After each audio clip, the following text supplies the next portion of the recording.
Buenas noches. Bienvenidos a, pues es la última conferencia del primer semestre del ciclo de este año que hemos titulado Relecturas de la Modernidad. Y bueno, les damos la bienvenida en nombre de las instituciones que somos parte de este proyecto Filosofía en el Fondo. Las instituciones somos el Departamento de Filosofía de la Universidad de Guadalajara, el Departamento de Formación Humana del ITESO, la revista Xipetotec del Departamento de Filosofía y Humanidades del ITESO y el Instituto de Filosofía. Y bueno, esta noche tenemos como invitado a un conferencista que es un viejo amigo. Tienes dos micrófonos encendidos.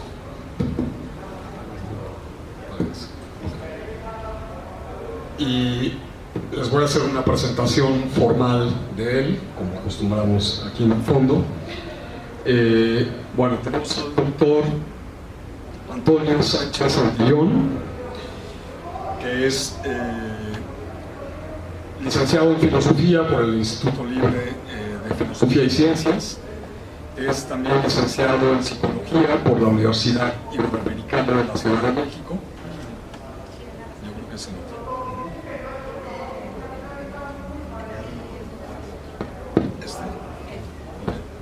Es maestro en teoría psicoanalítica por el CIEP y doctor en psicología por la Universidad de Ciencias Empresariales Sociales de Buenos Aires. Es autor del libro Introducción al discurrir ético en psicoanálisis y de varios capítulos de libro y revistas. Actualmente es profesor investigador de tiempo completo en el ITESO.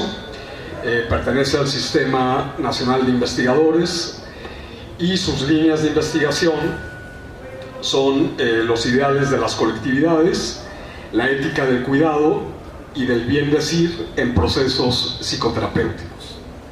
Bueno, pues bienvenido, Toño, y a partir de ahora te dejo el micrófono. Muchas gracias.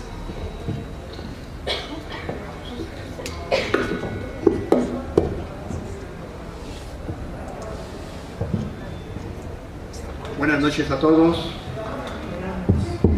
¿Medio se oye? Bueno, pues muchísimas gracias primero por la invitación, Miguel. Estimado Demetrio, muchas gracias por la invitación. Pues para mí es un gusto compartir con ustedes esta noche algunas ideas de un tema que he venido trabajando desde hace un rato y que es un intersticio entre el campo de la filosofía y el campo del psicoanálisis. Una hendidura en la que decíamos que hay que tener cuidado para no caer hace un rato, y que Michel Foucault, del cual aquí Demetrio es un especialista, trabaja en relación a las tecnologías del yo, ¿no? El tema del último Foucault en el asunto de las tecnologías del yo, hermenéutica del sujeto y demás. Por lo tanto, el título de la conferencia responde a esta interacción de dos campos, ¿no? El campo de la filosofía y el campo del psicoanálisis, los cuales los hago dialogar. La empresa del ser humano se ha palabrado de distintas maneras desde la Grecia clásica hasta nuestros días. La pregunta por tal proyecto impele respuestas complejas, por lo que se propone pensar desde distintas dimensiones que conforman ese ser que consideramos en tanto humano. Este puede ser pensado tautológicamente si suponemos que hay una forma de ser. Por ello, la primera dimensión a tener en cuenta es que este ser es un devenir historizado bajo distintas configuraciones de acuerdo a las diversas épocas, que además se va afirmando en diversas acciones desde cierta singularidad. Una segunda dimensión es que el sujeto no es sin otros, es por otros que deviene desde su nacimiento y es con otros que aprende los modos de ser humano. El tercer elemento es el humano no es sin símbolos, por lo que el lenguaje humano amalgama su singularidad con las similitudes y diferencias de los otros y de esas voces devenidas de varias fuentes que hacen resonar campos de sentido propios de la época, de las épocas en las cuales se pronuncian y donde el sujeto experimenta una experiencia en su ser. Un ser que más que atrapado en un cuerpo, cual prisionero que padece una condena, es un cuerpo que siente, padece, disfruta la existencia en medio de otros cuerpos y seres vivos, así como de cosas que por el lenguaje le hablan y él mismo es hablado. Un cuerpo entendido como principio de individuación objetiva que propondrían los griegos y de relación como lo hacen a su vez los hebreos, ya que a la singularidad objetiva del cuerpo le adviene la conquista por diferencias entre las diversas voces que lo habitan y lo que él pronuncia como algo propio. Diálogos internos que posibilitan discernir la tensión permanente entre lo propio y lo ajeno. Fronteras que se deslizan entre el me, mi, yo, otro, no otro, lo animado, lo inanimado, lo vivo, lo muerto. Hay pues un impulso del ser por apropiarse y afirmarse frente a esos otros bajo cierta particular manera de ser existente. Ahí se dirime vía intercambios dialécticos, relaciones intersubjetivas que arrancan en la discriminación que se va haciendo entre un agente vulnerable que es acogido por los otros quienes lo insertan en una cultura humana. Así, la subjetividad tiene su principio en el desgajamiento de un yo que toma distancia del no yo, travesía de alteridad que se da por el discernimiento entre el campo de la mismidad y la otredad en juegos discriminatorios, como ya decíamos, entre lo que soy, lo que los otros me proporcionan, lo que yo quiero, lo que el otro quiere, lo que el otro no quiere, lo que yo quiero del otro igualmente, pero no de la misma manera. Un trayecto arduo de diferencias, para quizá convenir con que la diferencia puede o no ser de contenido, sino de forma, la cual radica en la simple singularidad del ser cuerpo, quien disfruta de sí y del otro y de las cosas a su manera. Así se abrazan dos posiciones del ser. Cuerpo que en tanto pensado no es sin sujeto existente y gozante. Los tres conceptos de esta charla se suscriben precisamente en estas coordenadas antes dichas. En tanto que hablar del sujeto, de lo subjetivo, es enunciar un agente que pretende un mundo de objetos que toma como bienes para la sobrevivencia, para su disfrute como para otros usos. Rebasado el campo de la necesidad, los otros usos se guían por los atributos dados a los objetos que tomamos como bienes. Es ahí que emergen los ideales, que damos a los objetos que anhelamos. Advierte Spinoza, el objeto en tanto competido es deseado. Deseamos lo que otros desean, en tanto que el juego especular de la imitación y el juicio de atribución del otro como valioso atraviesa el bien en tanto sentido dado a la cosa. Antes ya Aristóteles advertía, cito, es bueno lo que es deseable en sí por causa de sí mismo y no de otra cosa, y aquello que todo ser desea. Dirá también, es bien lo que otros desean, de manera que será mayor bien lo que desea más gente. Este es el texto de la retórica. Claro, cuando habla de más gente, está referido al mayor bien, y a aquellos que eligen bajo ciertos criterios que ofrece, que son los grados del bien, y los criterios de inteligencia y discreción, lo conveniente, lo no conveniente, el apetito, el lugar, el tiempo, etc. Ignacio de Loyola referirá, por su parte, el tema del deseo como un presupuesto para ejercitarse, y si el sujeto no se siente movido, le propondrá que al menos deberá disponerse a pedir tener deseo de deseo. Lacan deriva este principio a la constitución misma del sujeto, en tanto que la verdad de este radica en ser sujeto de deseo. Ser deseo de deseo, por tanto, siempre será en segundo grado, un derivado de un primer deseando. El sujeto en tanto agente y el sujeto en tanto movido por atributos de valor, los ideales, son dos insoslayables para la constitución subjetiva. Ahora bien, para acceder a la incógnita de cómo estamos entretejidos en ellos, requerimos de lo que Platón refiere en el Alcibiades: cierto ejercicio, una búsqueda, un saber de sí, para lo cual distintos pensadores en distintas épocas han ofrecido distintas tecnologías. Ese es el punto de trabajo de Michel Foucault, ¿no? Así pues, el sujeto se va configurando desde sus anhelos expresados en ideales otorgados por los otros, los cuales lo operan más allá de la conciencia, por lo que se requiere de un proceso particular de mediación de otros para autorrevelarse y poder determinar lo propio y lo ajeno, así como su mixtura, en tanto que el campo de sentido otorgado por el lenguaje es constitutivo del sujeto y constituyente de formas singulares que enriquecen la vida de lo social. En esta charla, pues, como ven, abordo los ideales sociales y las tecnologías de develamiento de un yo en cuanto a gestores de subjetividades diversas. En este recorrido, al ir acercándome a ciertas tecnologías, ciertos ideales propuestos entre lo deseado y no deseado de los griegos, por ejemplo, y en los cristianos, pondero también que ofrecen ciertas tecnologías del saber de sí, ¿no? Hago ese pequeño recorrido para finalmente reflexionar sobre uno de los dilemas actuales, a saber, lo que yo propondría como el sujeto liminal. Recurrir a la historia tiene sentido en tanto que permite evidenciar cómo ciertas temáticas son recurrentes, insisten y son insoslayables. A este elemento referirá Lacan como uno de los tantos sentidos que da al campo de lo real.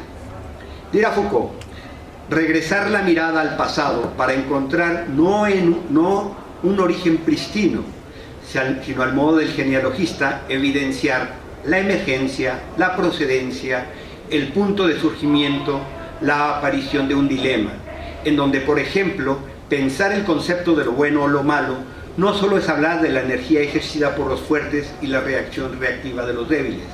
Cito, dice, es más bien esta escena en la que se distribuyen los unos frente a los otros, los unos por encima de los otros, en el espacio que los reparte y se abren entre ellos. El vacío a través del cual hay intercambios de amenazas y sus palabras. Nadie es pues responsable de una emergencia, nadie puede vanagloriarse.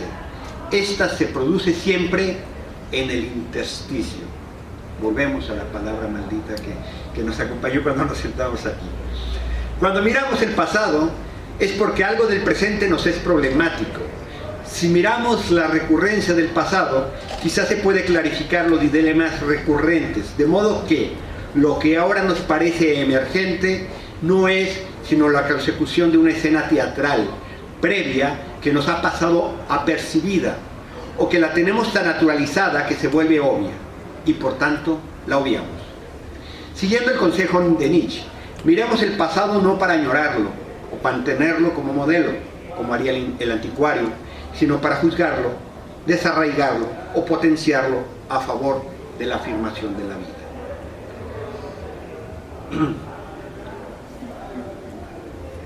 Empiezo platicando un poco acerca de Sócrates y Aristóteles respecto a los ideales propuestos y las tecnologías que los acompañan.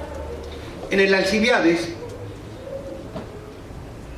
atribuido de forma dudosa a Platón, se articula el saber de sí con la capacidad de autogobierno y de cuidar de sí, hacerse cargo de sí. Bajo estos tres elementos, el bien particular está embonado con el bien de la polis. Alguien que se hace cargo de sí y ejerce la encratella podría ser buen gobernante de otros, aunque ese anhelo encontró precisamente en el Alcibiades un barco que, por más empeño que puso Sócrates, navegó a la deriva. En la pretensión del ideal se impone la imposibilidad o errar. La técnica utilizada en los diálogos es precisamente la dialéctica. Esa sería la tecnología. En el Tratado de Plutarco se desarrolla el arte de escuchar las clases para distinguir en el discurso lo que es verdadero de lo falso. Lo importante no es el maestro, sino el logos, por lo cual hay que guardar silencio durante la lectura. Luego se piensa en ello para diferenciar entre la voz del maestro y la de uno mismo.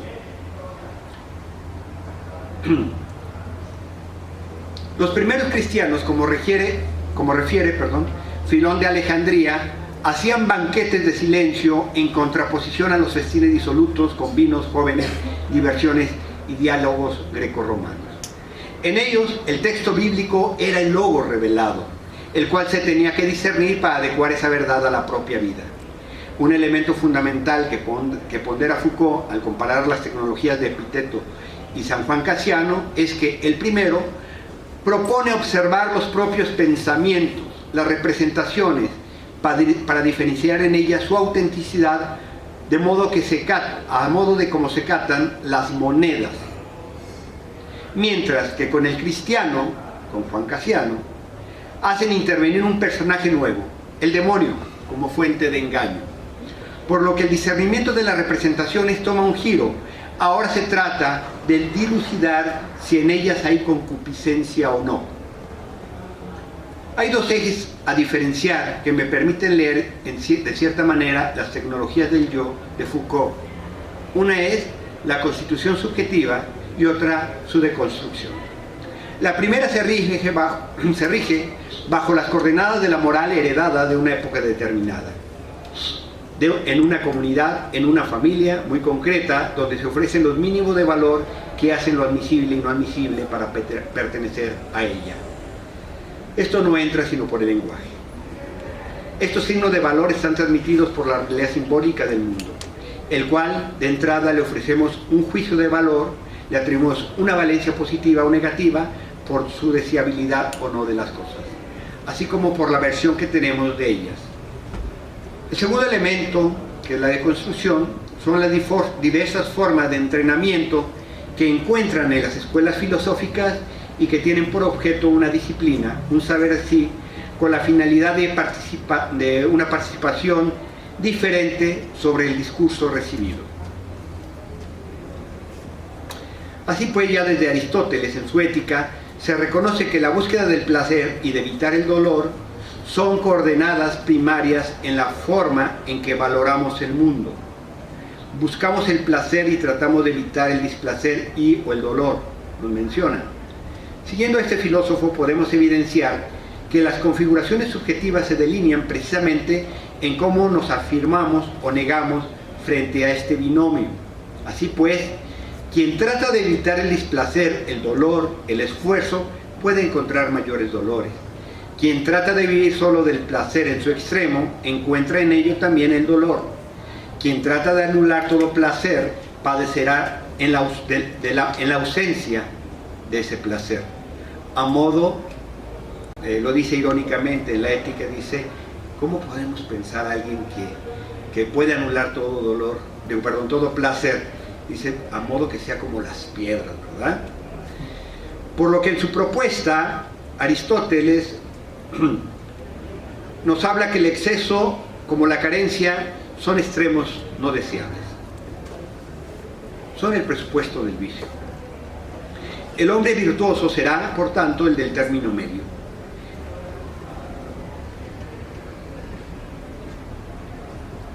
En este momento yo les iba a enseñar una imagen, que no se las voy a enseñar, pero se las platico, en donde articulo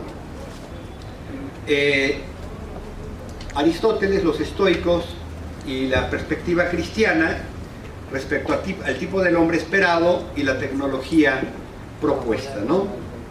Entonces ya decíamos, Aristóteles, el sujeto del término medio, la expectativa es el tema, o el ideal propuesto es la eudemonía. La tecnología y técnica, él propone el campo de la retórica y la dramática, el tema, la importancia que tiene, ¿no? Pondera mucho en la retórica, la importancia que tiene la catarsis y la persuasión, ¿no? Que son medios para la moralización.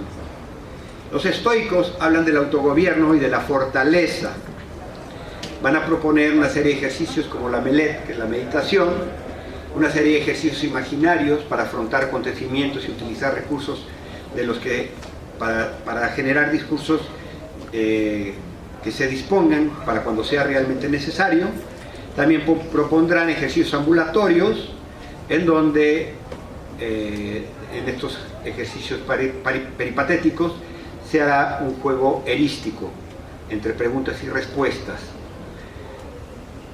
Estos ejercicios tienen como finalidad control de las representaciones y desciframiento de la verdad.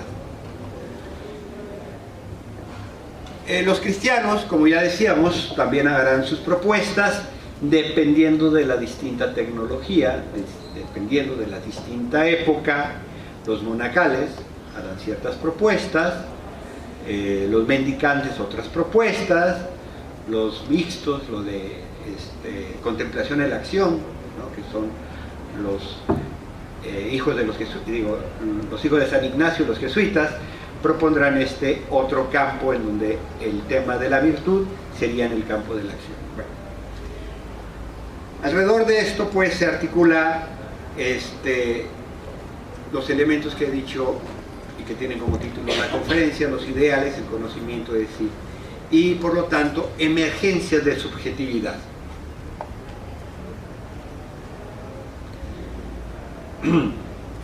Paso a precisar algunos elementos de Aristóteles, de unos modelos que presenta Aristóteles en la Ética Nicomaquea, porque son ciertos estereotipos que, para mi gusto, por mi experiencia y lo que he estado investigando, tienen muchas resonancias aún en el campo de la psicología y de la psiquiatría actual.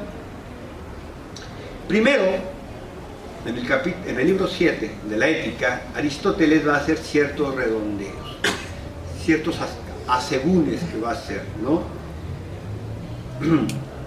Va a determinar que hay ciertos elementos que no podemos considerar propiamente para el discernimiento de lo ético, ¿no?, y hacer la propuesta de su ascética.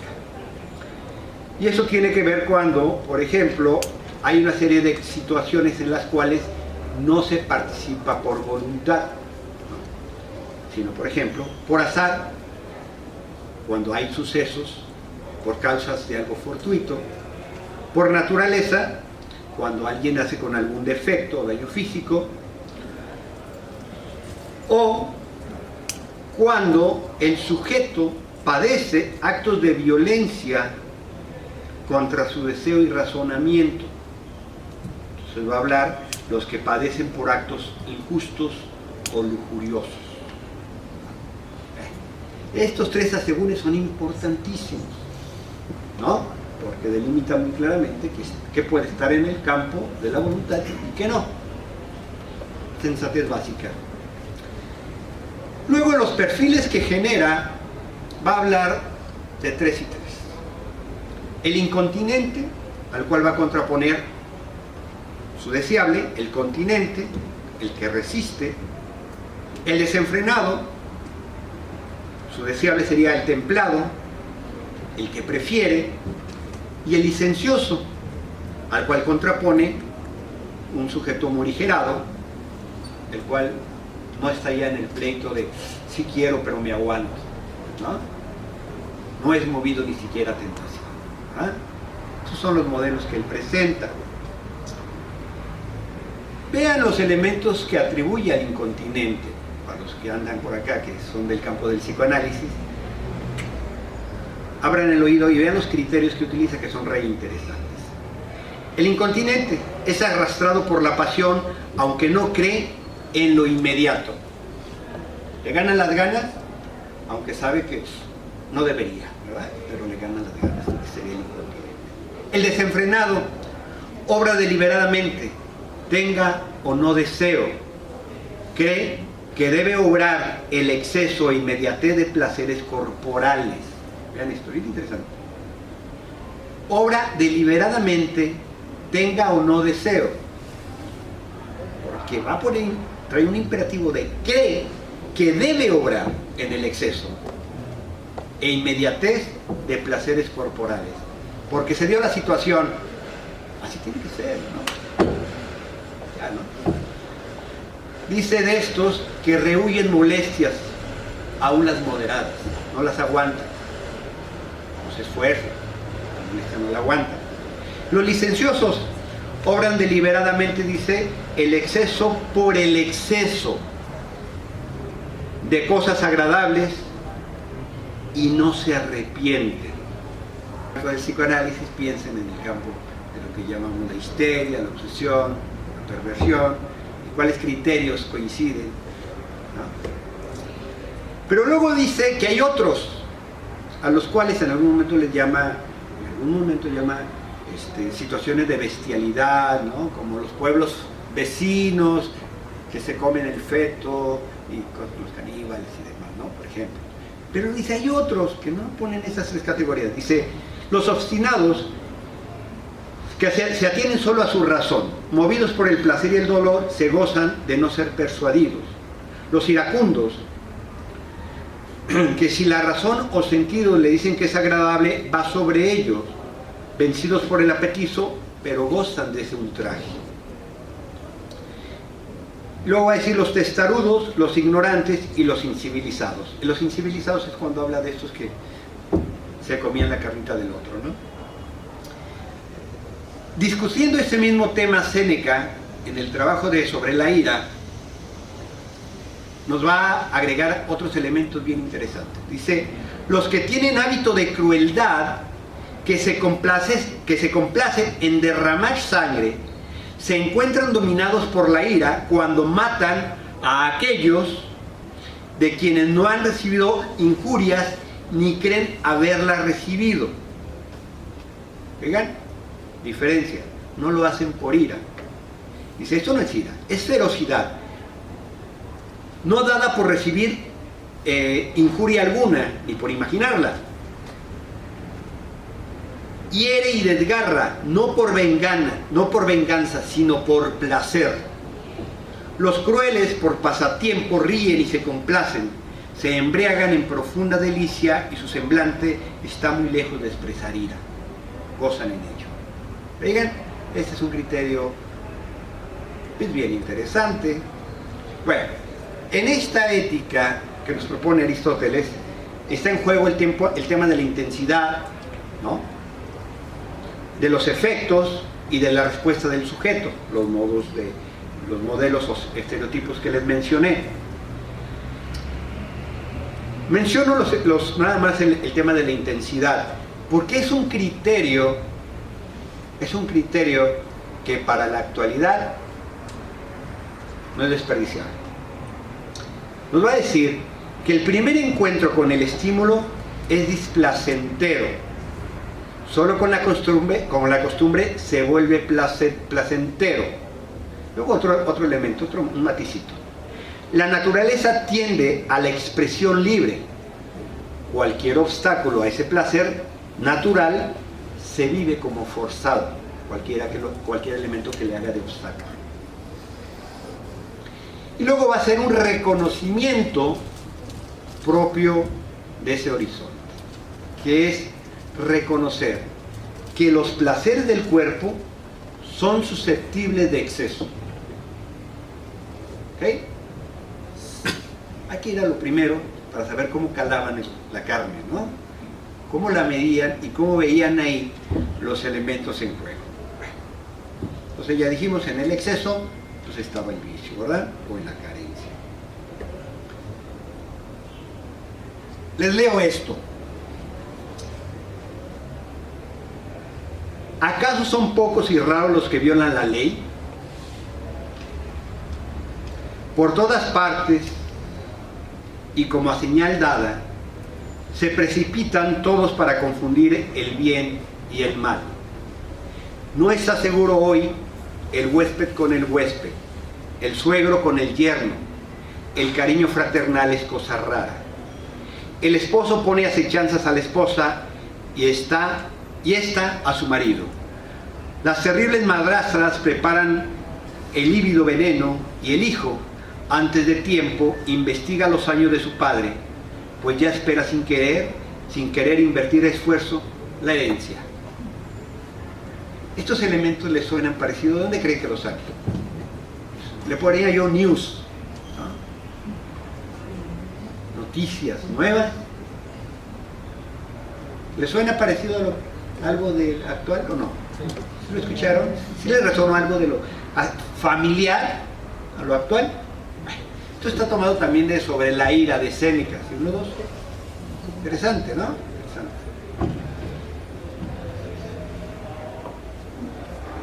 Nos está hablando de que ahí hay un elemento de rompimiento, hay una hendidura. La interpretación que hacen Nietzsche y Freud, estamos ya con Séneca, estamos pensando en lo romano, ¿ok? La interpretación que hacen Nietzsche y Freud sobre lo romano, sobre Roma de los primeros siglos, es que el tema de la crueldad y de la concupiscencia se habían desbordado.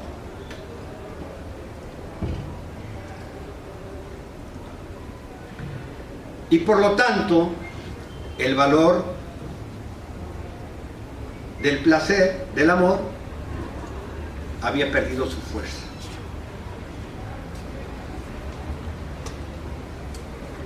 La interpretación que se hace de esta moral, pues, de la época grecorromana, como decía, es que los impulsos de crueldad y los libidinales se han roto. Por lo tanto, viene toda una propuesta nueva que ayuda a tensar de nuevo estas fuerzas. Dice Nietzsche: el querer malentender el sufrimiento convertido en contenido de la vida, el reinterpretar el sufrimiento como sentimiento de culpa, de temor, de castigo, el pecador que se impone a sí mismo el suplicio en la rueda cruel de una conciencia inquieta, enfermizamente libidinosa, la agonía del corazón martirizado, los espasmos de una felicidad desconocida, el grito que pide redención. Con ese sistema de procedimientos se consiguió superar de raíz la vieja depresión y la vieja pesadez y la vieja fatiga, por lo que de nuevo volvió a ser muy interesante, despierta, enteramente despierta, insomne, ardiente, carbonizada, está ionizando ya al último. Así es como se conducía el hombre, el pecador, iniciado en los misterios, ¿no? Hablando de la entrada del cristianismo, claro que también se está burlando a la vez. Freud, coincidentemente, va a decir: en épocas en las que la satisfacción erótica no tropezaba con dificultades, por ejemplo, durante la decadencia de la civilización antigua, el amor perdió todo su valor. La vida quedó vacía y se hicieron necesarias energías, reacciones para restablecer los valores afectivos indispensables.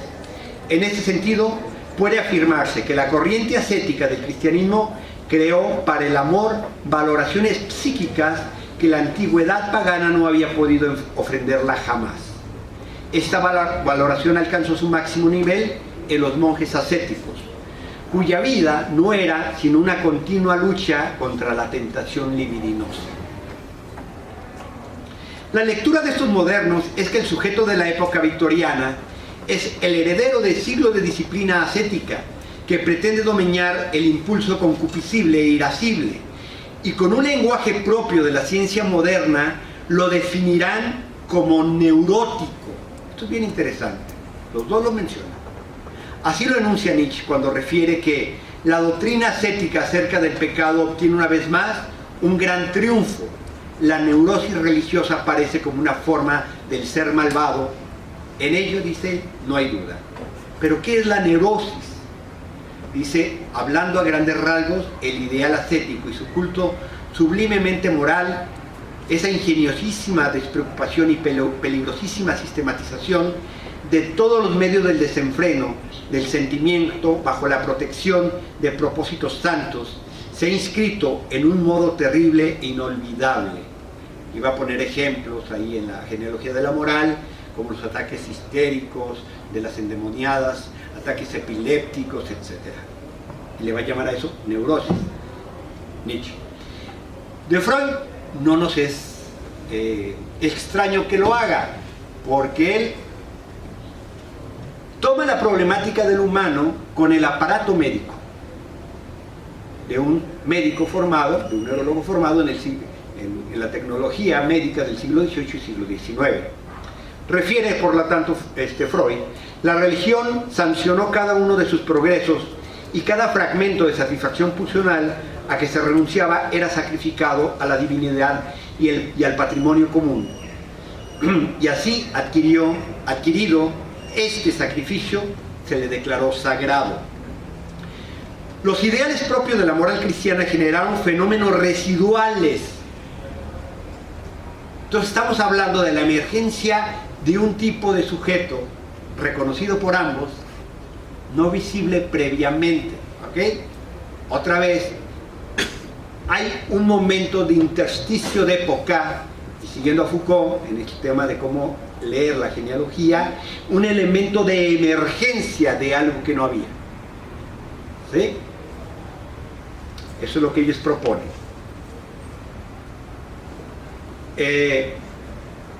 Bueno, tanto Nietzsche como Freud advierten que es bajo estas éticas que la culpa toma un papel fundamental respecto a los impulsos concupiscibles e irascibles.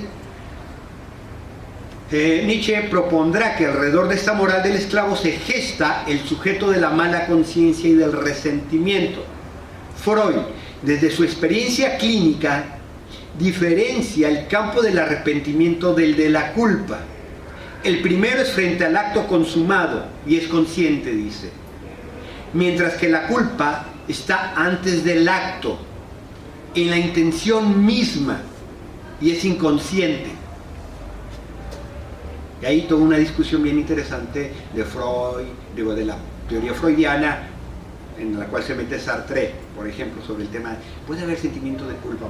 ¿No? Bueno, entonces ahí hay un tema bien interesante, y es inconsciente. Pero es preciso el elemento cuando se habla de lo inconsciente de la culpa en Freud, al menos en el Tratado del Malestar en la Cultura. Pero es pesquisada por la conciencia en la sintaxis, como en actos de autocastigo.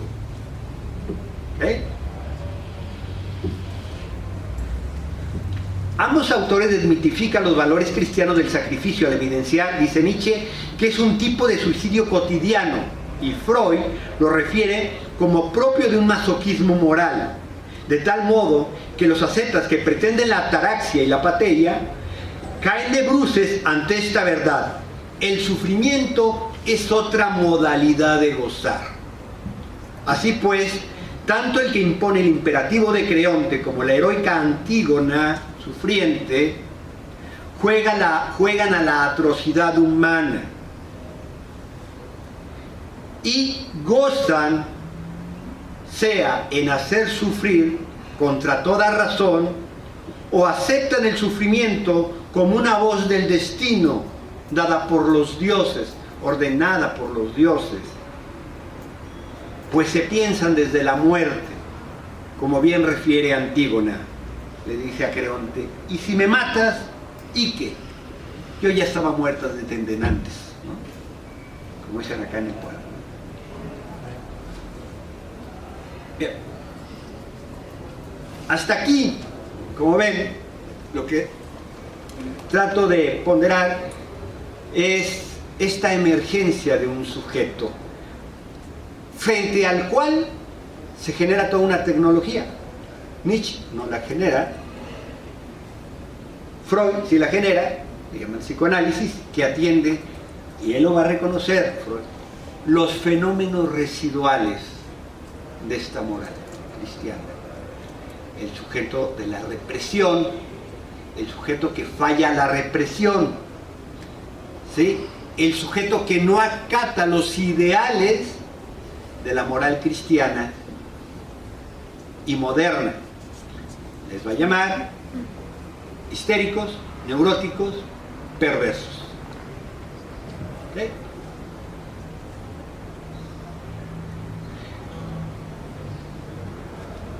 Dicen los mercadólogos actuales y los publicistas, ¿no?, que vamos a decir las cosas como si fueran positivas. La ascética cristiana desarrolló competencias muy interesantes en el humano.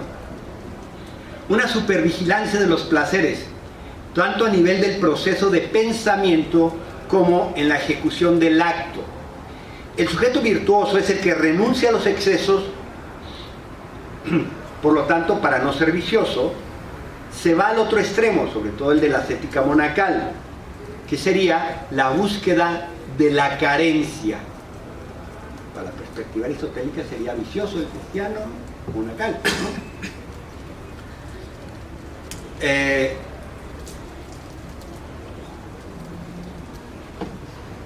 Bien, bueno, alrededor de esto,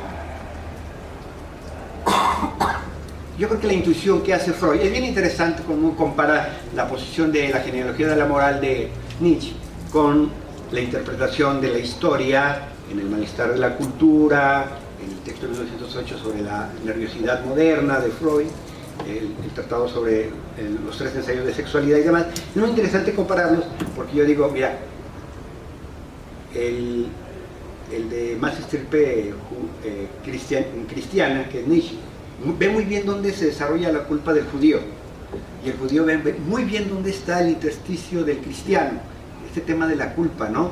Que está en la intención. ¿Sí? En esto les iba a enseñar otra imagen, no se las voy a enseñar, pero se las cuento.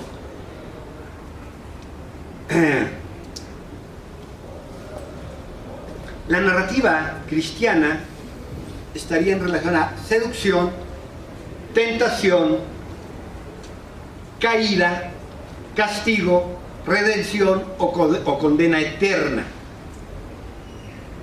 Pero hay un elemento bien interesante, que es ese tema de, dice el rezo, porque he pecado mucho de pensamiento, palabra, obra y omisión. Pensamiento.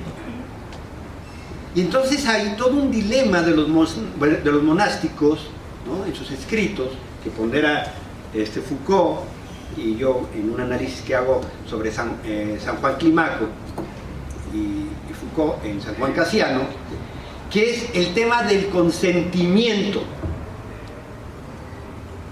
¿no? ¿Qué es lo que te hace ser pecador o no? Si consentiste o no el placer, ahí está la hendidura. Si consentí o no consentí el placer. Es un imperativo, que el otro día veía un video de esos de las redes, en donde un cristiano evangélico ponderaba precisamente eso de la diferencia de la moral cristiana. Me parecía maravilloso porque decía, es que esta es la mejor moral porque nosotros tenemos que detener la tentación exactamente donde anida, en el pensamiento, en la intención. Si ya hay intención, si ya hay admisión de algo del placer, ya es pecador. Digan, ¿por qué entonces no hay posible escapatoria para el pecador? Ahí hay un elemento de entrampamiento bien fuerte, una hendidura. Lo digo porque creo que es la zona liminal, sujeto liminal con el cual batallamos hasta la fecha, con el cual se trabaja en el campo analítico, con el cual construye Lacan o Freud cosas bien interesantes, por ejemplo, el tema del trauma, de los dos momentos del trauma Freud. Ahorita les platico un poco esto. Pero está en relación a esto, ¿ok? El tema de la intención, el tema del pensamiento, ¿sí? Es fuerte el imperativo ascético, porque vean, la sabiduría griega en Aristóteles, por eso se los mencionaba, es así. Van a reconocer que los placeres del cuerpo, ¿sí? Que hay placeres del cuerpo que no están en el campo de la voluntad, porque ciertos placeres entran, queramos o no queramos. Por ejemplo, los que entran por la vista, el oído, el olfato. Interesante. Entonces, no perseguirían obsesivamente este tema, ¿no? Ni se presentan ese dilema. ¿Por qué? Insisto, es que es una hendidura dilemática. Porque en el momento en que yo veo, disfruto, no hay salida. ¿sí? Placer de la mirada, placer de la escucha, ¿sí? Placer del olfato, abrazo a alguien y el olor, ya, me movió todo, ¿ah? El elemento erótico, ahí está presente. Entra, aunque no quieras. ¿Se fijan? Sí, el individuo. Bueno. Me brinco muchas cosas para ir al tema de cómo es pensado en esta modernidad de Freud. Va a decir, lo digo brevemente, no voy a extenderme a hablar de cada uno de los temas, y me voy a restringir básicamente lo que refiere más en los textos sociales, ¿no? Va a decir que la histeria es un fracaso al ideal, ¿sí? Por eso le va a llamar perversión negativa, porque sintomatiza enfermando. Como no puede cumplir los ideales, es decir, porque es incontinente, dicho con los otros términos que decíamos, porque es incontinente y falla, quizás hasta en la intención, sintomatiza enfermando, tratando de salvar con eso el ideal propuesto. El obsesivo trata a toda costa el cumplimiento del ideal, renunciando en todo a su ser para poder conservar la completitud de ese gran otro que le impone, sea Dios, o sea cualquier imperativo. El perverso, en el trabajo de 1908 que les digo de la nerviosidad, como en 3 ensayos, tiene varios matices sobre lo perverso, pero me restringo a este concepto, por el incumplimiento descarado de los ideales. Se toma como objeto de deseo lo prohibido y hace una mostración del deseo y de su meta diferente al ideal moral sexual moderno. Me restringo solo a esos elementos. Entonces, pues, hay una emergencia de un sujeto, el que padece de los ideales morales cristianos. Aquí está el intersticio. Aquí está el campo de lo liminal. ¿Cómo poder precisar si hay consentimiento o no del placer? ¿Cómo relacionarse en el mundo entre humanos sin el elemento libidinal?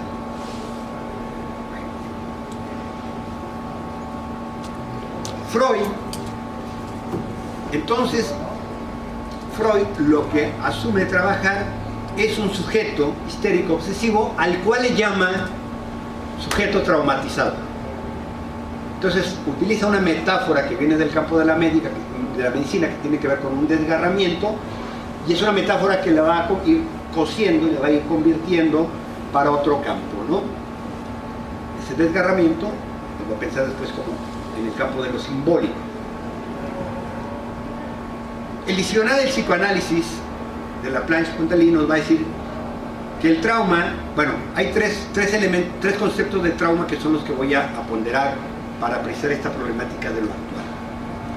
El primero dice así del diccionario de psicoanálisis: acontecimiento de la vida del sujeto caracterizado por su intensidad, la incapacidad del sujeto de responder a él adecuadamente y el trastorno y los efectos patógenos duraderos que provoca en la organización psíquica del sujeto. Por ejemplo, en las neurosis traumáticas dan claros indicios de que tienen en su base una fijación al momento del accidente traumático. Es una concepción. Otra, vivencia tempranas de contenido sexual y agresivo, olvidadas, luego reactualizadas por un suceso o evento sorpresa. Y entonces, aquí va a ser una homologación de dos conceptos que viene trabajando Freud en sus escritos, que es el trauma, lo va a homogeneizar en sentido con el concepto de fantasía. Y va a decir, el trauma, y en otro momento va a decir, las fantasías, y lo que sigue es igual, son vivencias en el cuerpo propio o bien percepciones sensoriales las cuales más de las veces está en el campo de lo visto y lo oído, vale decir, vivencias o impresiones. ¿Okay? Otra forma de entender el trauma zombie, ya lo dije, perdón. Bueno, en estos dos, primero que ponderar estos dos, está presente otra vez los elementos que decíamos de Aristóteles: el tema de la intensidad, el tema de los efectos y el tema de la respuesta del sujeto. En el tema de la intensidad es que Freud menciona este tema. Vean, cuando hay un evento traumático, dice Freud, el trauma se genera porque hay un barruntamiento, un arrase de la defensa del sujeto, sea porque hay un evento que te impacta con una fuerza de impacto tal que no te puedes defender, ¿no? Que es el primer concepto. O pueden ser eventos sumados que por su continuidad te genera esa misma impresión displacentera de sufrimiento. Ahí está la intensidad, ¿se fijan? Del concepto. Y ven los dos elementos de entretejido, ¿no?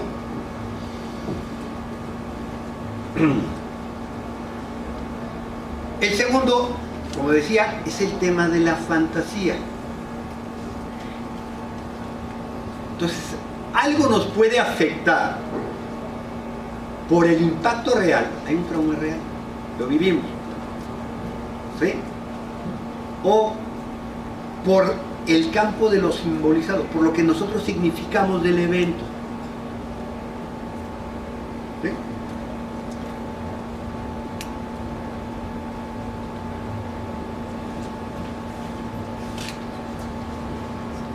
Vuelvo al texto.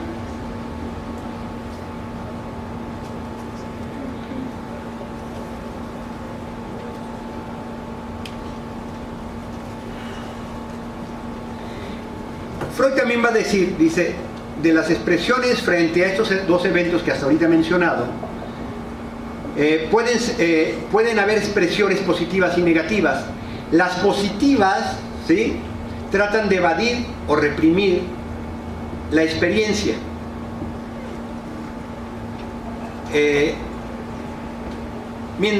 Mientras que la negativa se entrega a la repetición. Y ahí me hace mucho eco una idea de Santo Tomás, que es muy interesante. Ven las dos.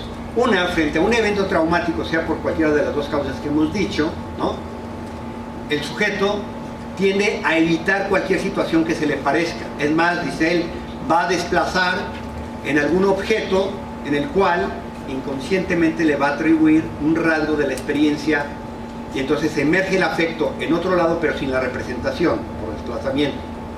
¿Okay? Es el campo del sentido. Y en el otro momento ahí hay un elemento que, como no se termina de entender y la reacción quedó así como ¿en qué onda?, ¿sí?, vuelve a ella en la repetición, ¿sí?, del evento traumático. Decía Santo Tomás, siguiendo a Aristóteles, ¿no?, aquel sujeto que ha padecido un mal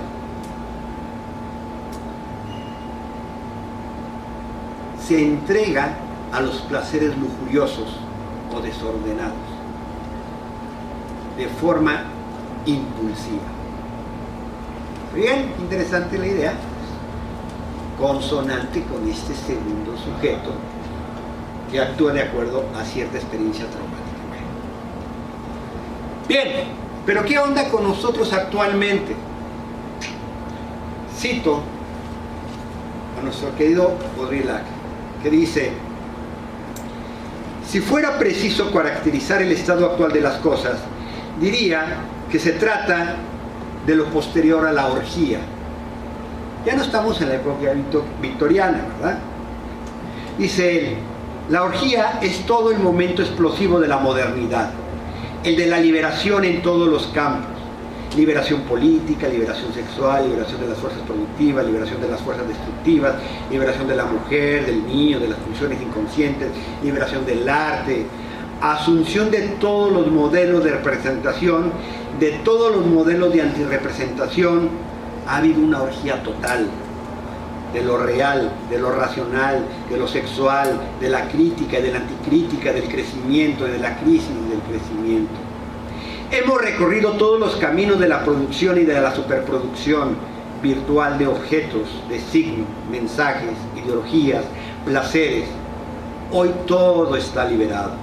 Las cartas están echadas y nos encontramos colectivamente ante la pregunta crucial: ¿qué hacemos después de la orgía? Se fijan que podríamos pensar que estamos frente a la decadencia del Imperio Romano, como lo leen Nietzsche y Freud, de los excesos. Por lo tanto, infiero yo, estará la tentación de si nos volvemos monacales.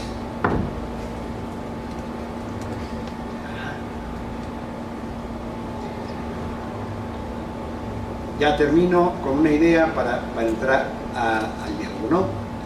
Todo este recorrido que he hecho no tiene sentido si no precisamos el fenómeno que estamos viviendo actualmente, que hemos dicho ahorita, el cual ha sido expresado de muchas maneras por sociólogos, psicólogos sociales o psicoanalistas. Algunos estereotipos apuntan a la inconsistencia subjetiva, atribuyéndoles cierta liquidez. Vamos. Otros más lo refieren como sujetos que, empujados por el gran otro en tanto voluntad de goce, quieren de ellos todos los excesos. Algunas lecturas en psicoanálisis. Unos más los infieren como sujetos amorfos que sin tensión fórica viven como en anestesia, pegados a la teta de la imagen virtual en la pantalla, en los videojuegos o en cualquier otra cosa que no les implique mayor esfuerzo que mamar o visualizar. Sin eso. Creo que finalmente, aunque los contenidos de sus expresiones son particulares, singulares, propios de nuestra época, todos giran alrededor del sujeto de la estulticia, ¿no?, que expresan los griegos, del sujeto intemperante, y los más acordes al discurso oficial del goce estarían en actos propios del desenfreno y los licenciosos. Y bueno, el campo de la ferocidad es la noticia diaria de nuestros muertos, desaparecidos, gobernantes que saquean y dejan en estado de indefensión a los Anunnaki, ¿no?, a los desprotegidos, a los que se les arranca todo bien. Estamos pues en un momento de intersticio, por lo que el reto predominante está en el sujeto liminal. El tercer concepto de trauma, para cerrar esto de lo liminal, tiene que ver por su etimología con una traducción que es del alemán, que es ultraje u ofensa narcisista. Éric Laurent y Germán García, dos psicoanalistas, uno francés y otro argentino, para describir el fenómeno actual hablan de seres perjudicados. Hay un trauma ligado a que nuestros cuerpos son sexuados. Dicen ellos, hay un trauma ligado, dado que nuestros cuerpos son sexuados, eso pertenece a una dimensión real, insistente, está ahí, difícil de metabolizar, y se traduce en miles de perjuicios simbólicos e imaginarios. Ahorita todos somos perjudicados por alguien, ¿no? Esta emergencia de los sujetos perjudicados tiene que ver con lo que se llama una violencia generalizada, que como efecto o defensa lo leo en una no confianza, una sospecha permanente y una hostilidad generalizada, en donde el intersticio es lo que es dilemático. Los tres sentidos del trauma expuestos anteriormente permiten dilucidar el sujeto moral actual, ya que por un lado hay violencia real, coerción, forzamiento físico, sea que se haya tenido personalmente la evidencia o se visualice esta de manera vicaria, sea por narraciones de otros o por las imágenes y voces de noticias y cualquier información en las redes. La hostilidad generalizada de nuevo hace emerger los impulsos primarios, la concupiscencia y la agresión, de modo que se construyen narrativas fantasmáticas que, agravadas por las redes, generan un contagio efectivo en y desde la masa. La identificación con los agraviados, cuando se identifica uno con los agraviados, genera narrativas de unos contra otros, en donde el supuesto del antagonismo hace una causa eficiente sosteniendo el drama. En todos los contextos dramáticos de los perjudicados de esta época se quiere focalizar la atención, quiero enfocar yo la atención en el tema del placer del cuerpo. Y de todas estas campañas recientes, de las discusiones actuales, recientes, ¿no? Si me brinqué de renglón, ahorita lo encuentro.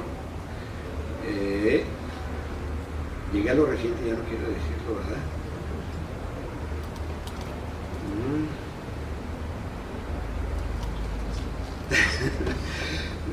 Recientes, respecto de hasta dónde se habla de acoso, era el tema de lo difícil, hostigamiento, seducción, violentación. Ya hemos dicho que hay eventos reales que son por forzamiento, ahí está la clave, no hay que perderlo de vista, que van en contra del propio deseo y razón. Desde Aristóteles lo mencionamos ahí como criterio que no hay que olvidar, ¿sí? Ese es un registro y ciertos actos de ciertos sujetos ya colocados, ¿no? Los actos que se ejecutan ahí son propios de lo que decíamos con Aristóteles, actos de la bestialidad de los sujetos anónimos, propio de la ferocidad de Séneca, que menciona Séneca. Cuando los actos son consumados, queda claro el tema, ¿no? Al menos debería quedar claro. Lo complicado está cuando los actos, palabras o gestos son interpretados como hostiles, porque no pueden ser interpretados como tiernos, sino como concupiscibles, curiosos, ¿sí? Por lo que volvemos a la pregunta que habíamos planteado, que es el quid, la huella dilemática de la ascética cristiana heredada. ¿Cómo poder precisar si hay consentimiento o no del placer? ¿Cómo relacionarnos en él? Nos volvemos a Z de nuevo. Para lo cual ayuda a traer a cuentas de nuevo esos ineluctables a discernir, esos reales de la economía del placer. El primer encuentro puede ser displacentero. A eso le llama Freud el primer momento del trauma.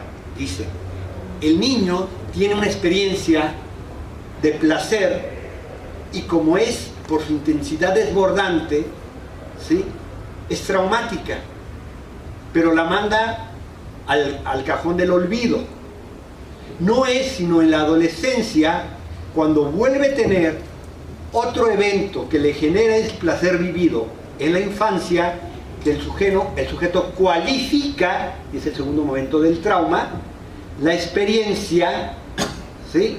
Y entonces el adolescente, cuando su cuerpo se vuelve erógeno, y entonces pasa de poder entender no solo lo tierno, sino lo erótico, placentero, gozoso, ¿sí? Le queda la duda, si alguien llega y lo toca y siente placer en su cuerpo, dice, ¿quería algo conmigo? Entonces se genera ese fantasma y empieza explicaciones fantasmáticas. Como yo sentí placer, ¿es que quería algo conmigo? Y entonces, si es insoportable, va a decir, tú quieres algo conmigo, ¿verdad? Y me defiendo del contacto y me asusto. Porque no hay posibilidad de admitir el placer en esta época, porque el imperativo es de goce. Así como en Aristóteles decíamos que era controlar el ímpetu, ¿no? Ahora es, órale, todos a gozar. Y como dice bien Cicero, ya todos metidos en la orgía, viene la moral cristiana, culpables, ¿verdad? Y entonces nos empezamos a reprochar, a desestimar unos a otros.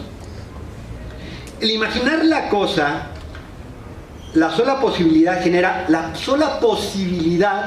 un impacto afectivo similar al encuentro con la realidad, ya lo decíamos con la fantasía. Por lo tanto, la fantasía se construye por lo visto, lo oído y lo vivido.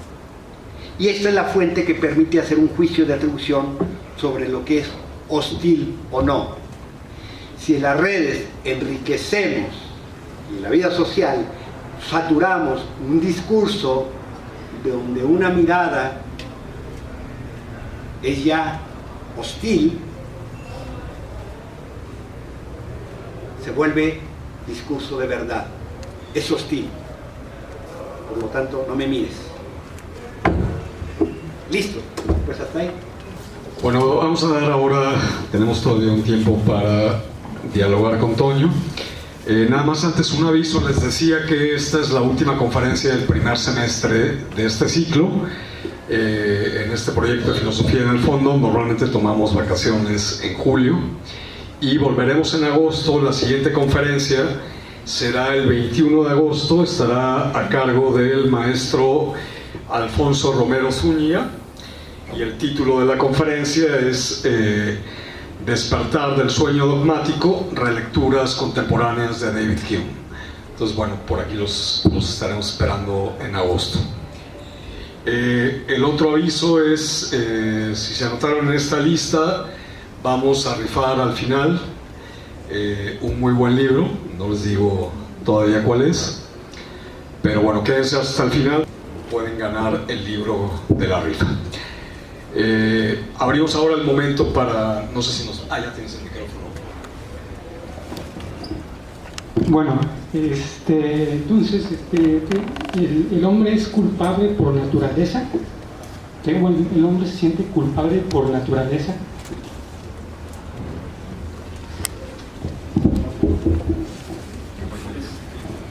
Pues aviéntese todas. Dos preguntas. Dos preguntas.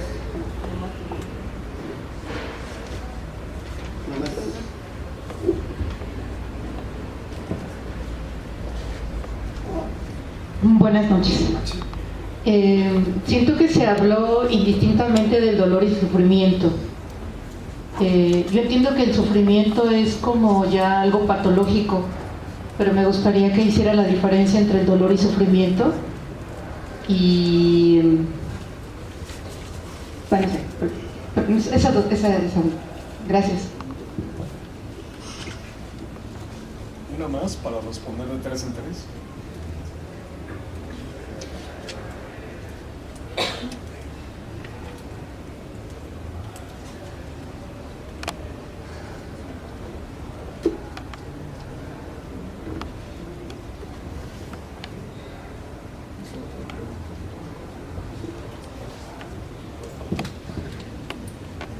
Bueno, creo que la parte que me llamó principalmente la atención fue, digamos, esta transición que se puede dar entre la experiencia de la libertad y que se dice, en lo que se decía en la conferencia, ¿no? Era que si ahora nos tocaría ser monacales. En este caso, mi duda sería, bueno, si podemos plantearnos la pregunta de si ahora nos toca ser monacales, supongo yo que ya hay, digamos, situaciones en la vida cotidiana, quizás no necesariamente en un plano más individual, sino incluso en el plano social, en el que pueda verse que ya estamos pasando a algo monacal. En este caso mi duda sería si podría comentarse o podría darse un ejemplo más concreto de donde quizás podríamos ver esta transición de la libertad a algo más monacal. Sería mi duda.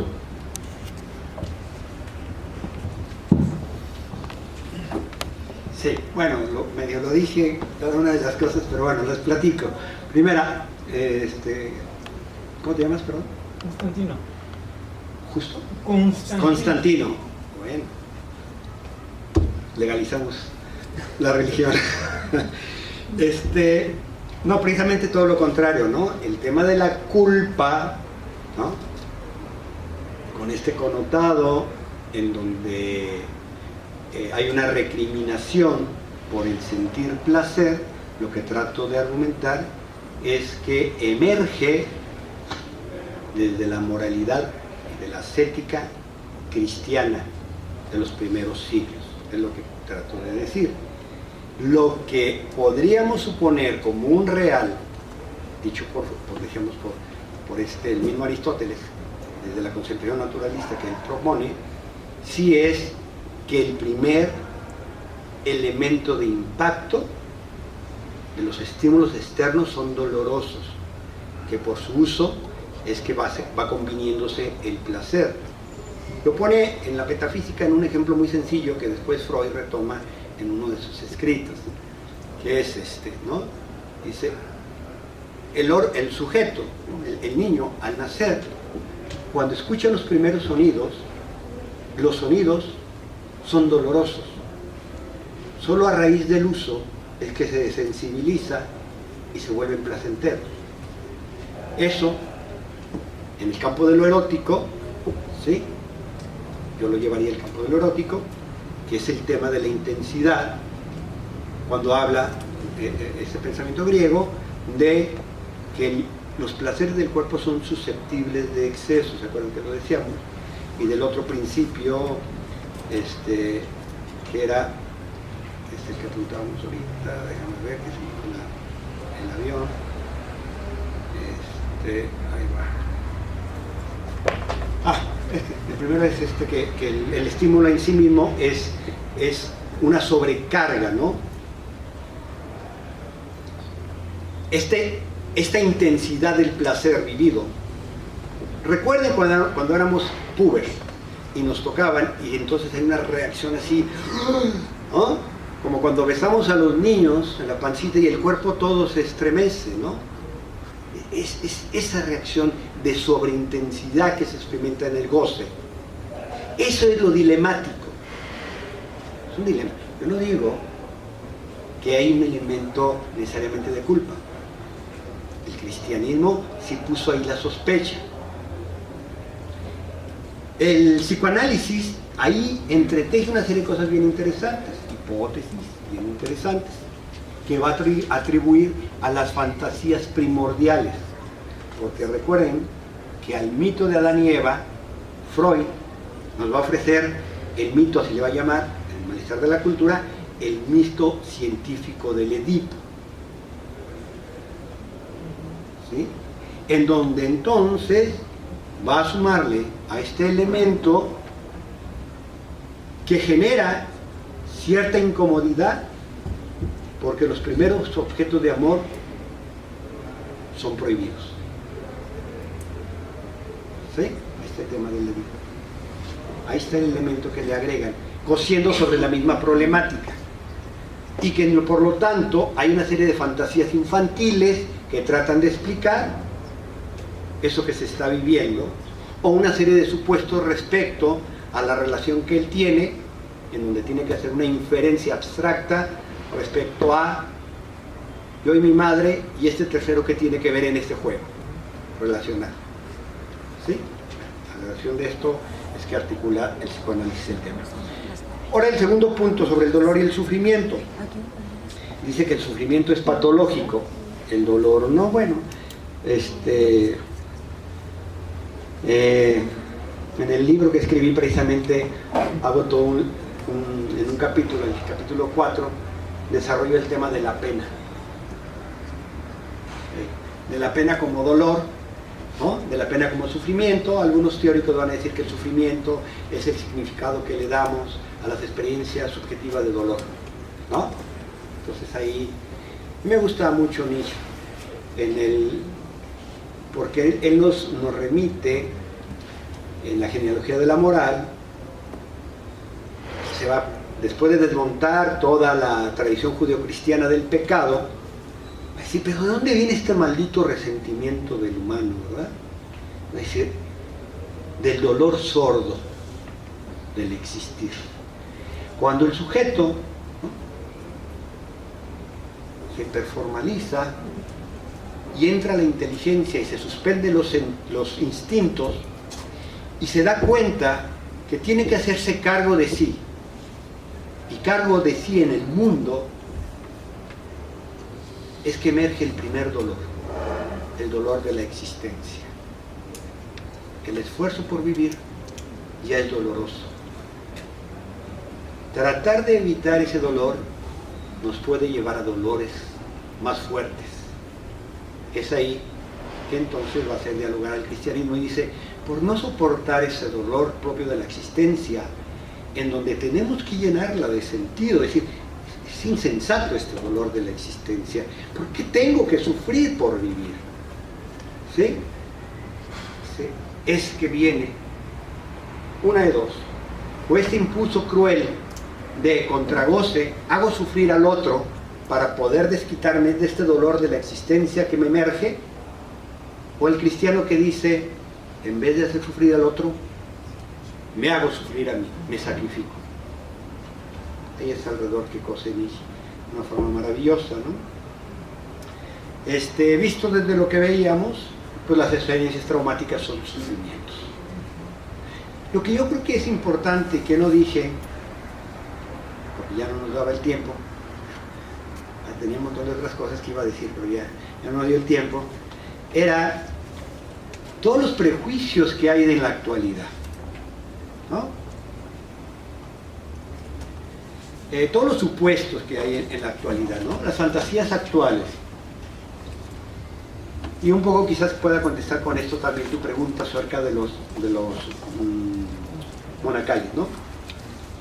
Primero, estoy haciendo una ironía cuando hablo de eso, ¿verdad? De los monacales, que si nos toca hacer monacales, podría también haber dicho, volvemos a la moral puritana, porque finalmente lo que nos está llegando como ola no es la perspectiva monacal católica, sino la perspectiva puritana gringa. Eso es bien importante, creo que es importante decirlo. Y bueno, con estos elementos que los tenía puestos como conclusión, ¿todavía alcanzamos? 2 minutos. Bueno, leo algunos supuestos que creo que son elementos fantasmáticos de la actualidad. Que la vida es sin esfuerzo y que por su desgaste, es un solo dolor propio de la falta en existencia. Perdón, el elemento fantasmático es un mundo sin dolor, que era un poco la respuesta que le daba hace un rato a la compañera. El otro elemento, un mundo sin límites en el goce. En psicoanálisis decimos que el neurótico padece de la fantasía de suponer que la vida del perverso sin límites es mejor, ¿no? Por lo tanto, en esa fantasía neurótica, suponemos que hay un lugar de placer verdadero que nos consume en una eterna completitud paradisíaca. Otra fantasía es, si no hay extremo, no hay placer. Cuando en realidad, si seguimos a Aristóteles y al mismo psicoanálisis, ahí no hay placer. Es el goce de lo patético, de la morbosidad, de la necrofilia, del canibalismo, de lo crudo.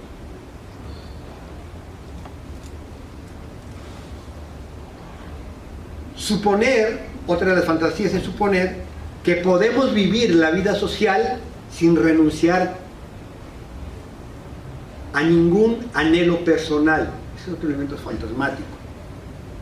Porque la prohibición social la relación social implica una restricción de necesidades. Ahí cose Freud el malestar en la cultura. Otro es suponer que la igualdad es el ideal a mantener. Por lo tanto, la diferencia es lo que hay que anular. Y en discursos muy actuales, pareciera que se pretende o se discute o se aboga, ¿no?, por la tolerancia. Pero si escarbas, hay un elemento de intolerancia a la diferencia también. Porque el reto entre unos y otros, entre ateos y creyentes, entre promotores del exceso y promotores de la prohibición total, está lo mismo. El no poder entender que el campo de la vida es el de la diferencia, de la vida social, ¿no? Un elemento último que es, frente a esta tensión de que el cuerpo es susceptible de exceso, la vía que tomó el pensamiento puritano y monacal fue suponer que se podría anular la tensión del exceso y la carencia. ¿Sí? Y entonces, ¿qué hago con el exceso? No puedo. Entonces, me entrego a la carencia, como una forma de tratar, de un veneno que trata de contravenir el otro.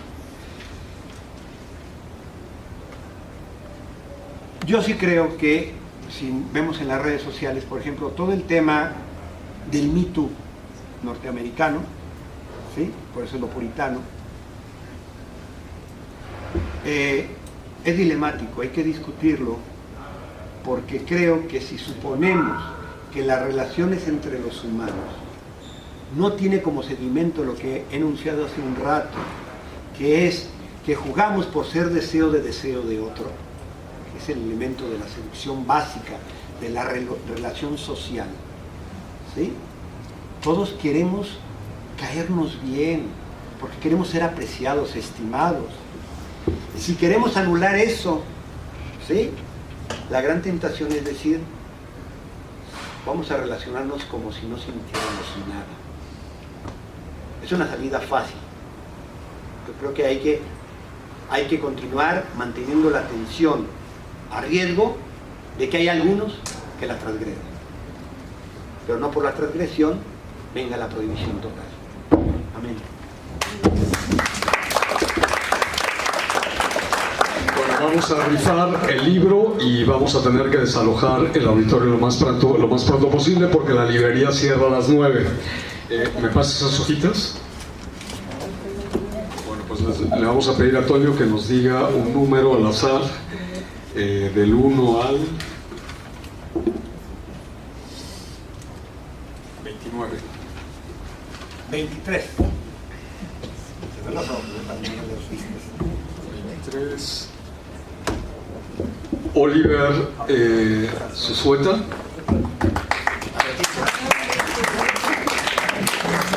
Bueno, pues muchas gracias y nos vemos en agosto.